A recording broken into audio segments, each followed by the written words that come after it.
Department of Budget and Management o DBM ang inihaing petisyon ng grupo ni Albay 1st District Representative Edsa Lagman sa Korte Suprema. Ito yung sinasabi ko sa inyo, ha? Nirereklamo na itong 450 billion unprogrammed funds. Kamara, ang active nyo talaga, grabe.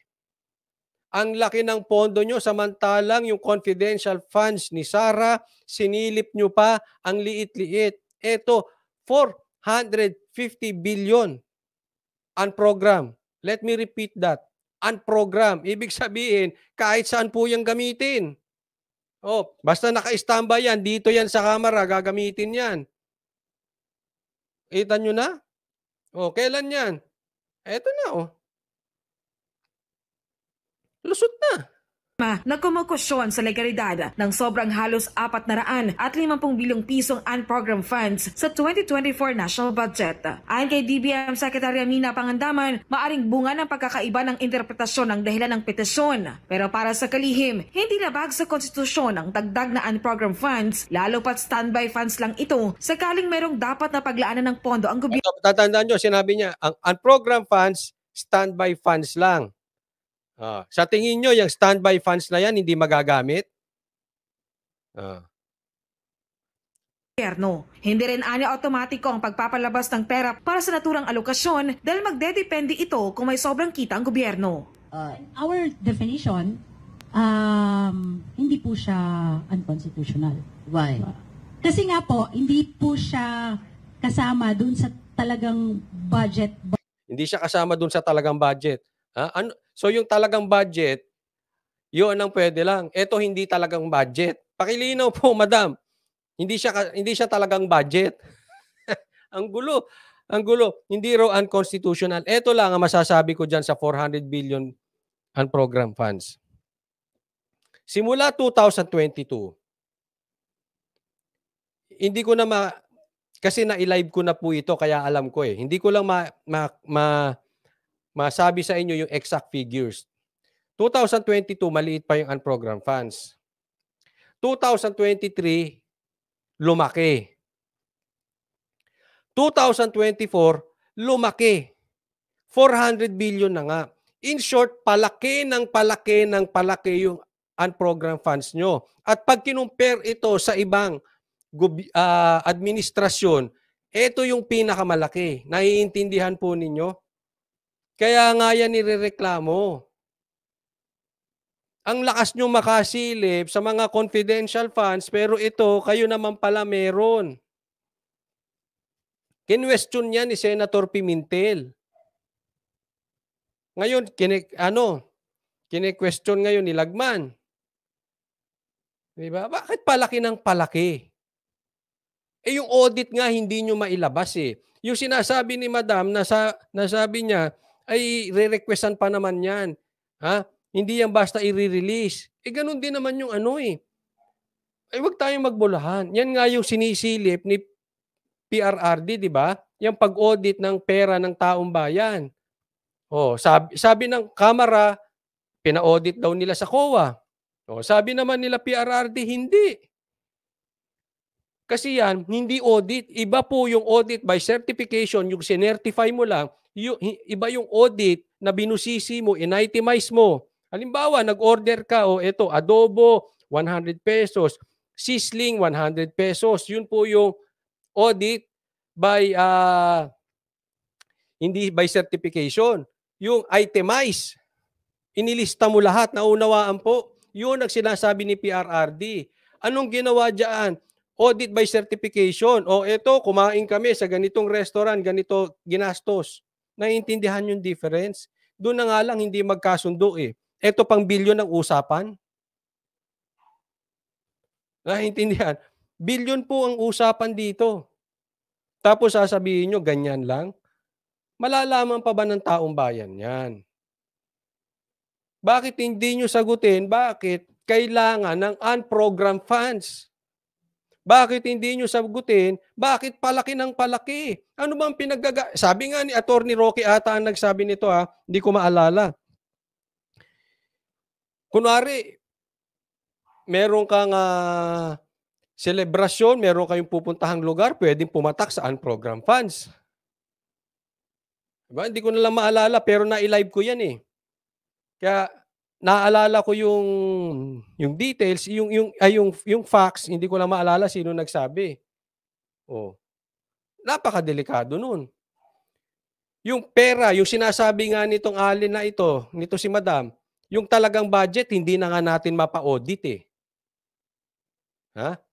Yung talagang budget na sinasabi niya hindi natin mapa-audit, eto pa kayang unprogrammed funds. Malabo yang mapa-audit. Kaya pupusta ako, kahit naka-standby lang yan, magagamit yan. Budget na mangyayari lang po siya pag may mga certain triggers na mangyari. Pustahan tayo, may certain triggers na mangyayari at magagamit yan. In my opinion, magagamit at magagamit yan. Ay, hindi ko po sinisisi si Madam kasi siya naman ay sa budget lang eh. Ha? But let's be realistic. Mawawala yan. Magagamit yan. Pwede bang sabihin ng tao? I-audit nyo yan? I-itemize nyo yan?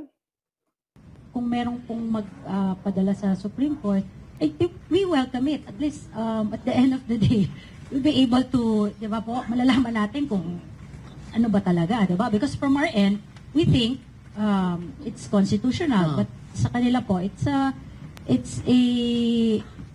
differences maybe in opinion and interpretation. Sinabi pa ng Kilihim na mas malaki pa nga ang unprogrammed funds noong nagkaraang taon na nasa 850 billion pesos. Dahil sa dagdag na halos 450 billion pesos, nasa 731.4 billion pesos ang kabuang unprogrammed funds na nakapaloob sa pambansang pondo para sa taong 2024. Ayon kay Pangandaman, ang prioridad ng alokasyon ng unprogrammed ay nakalagay naman sa probisyon ng 2024 GAA. May special provision sa GAA nung prioritization ng projects for release under UA. Siyempre, una dyan yung pag-PS, di ba? Pagkailangan ng funding for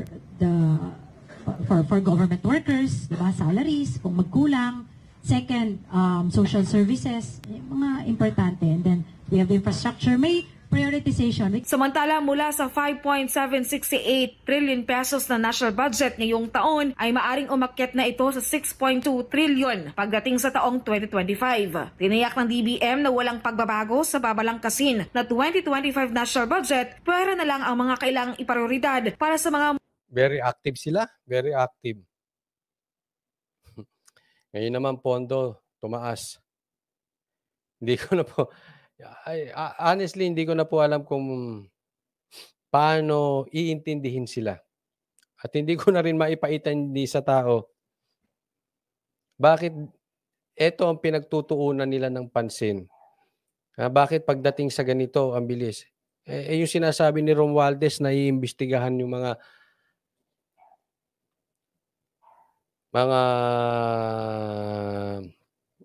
ano to?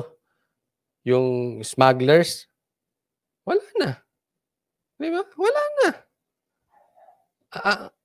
Kung ano-ano inaatupag.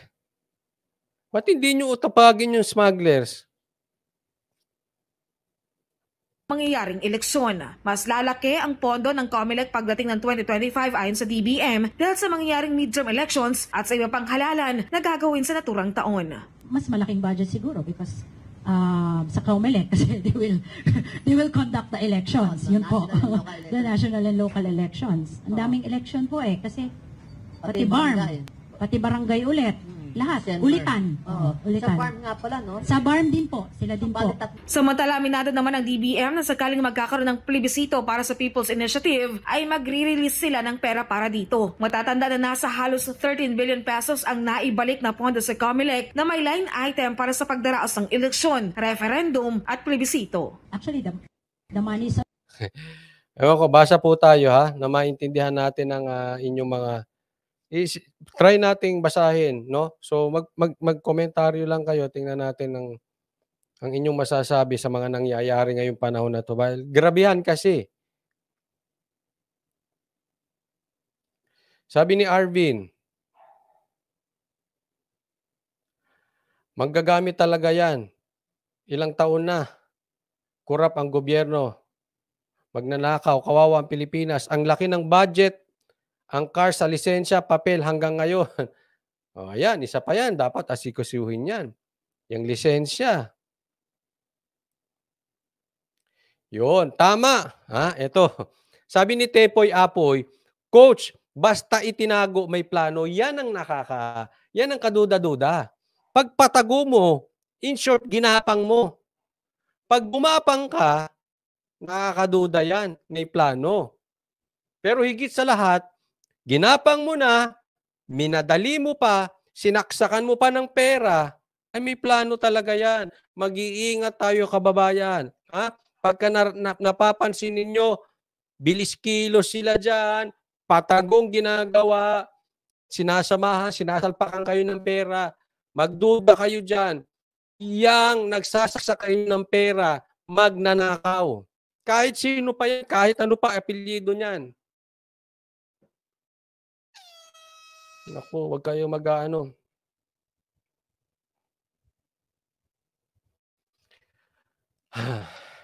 Sabi dito ni SG Cloud, magsipag lang tayo, Coach Oli.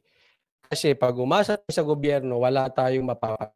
Alam mo, may punto po. May punto rin naman si SG Cloud. No? Sa isang banda, tama rin naman. Magsipag din tayo mga Pilipino. Huwag tayo basta aasa lang sa gobyerno.